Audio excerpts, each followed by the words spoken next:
Welcome to my channel, Janice channel.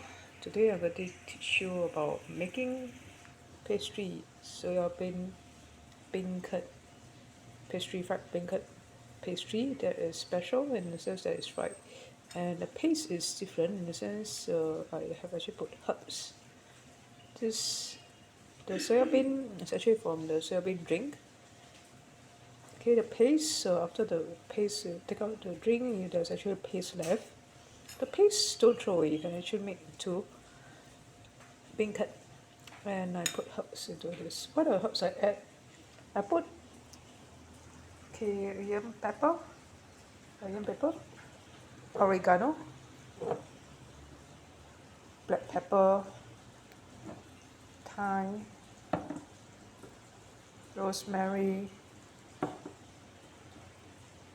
dill leaf tips, white pepper.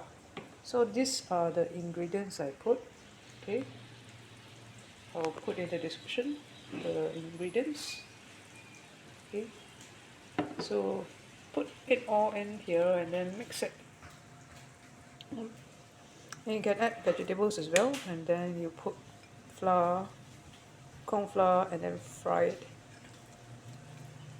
and you have a crispy beancurd, herbs beancurd. Yeah, it's very nice and delicious.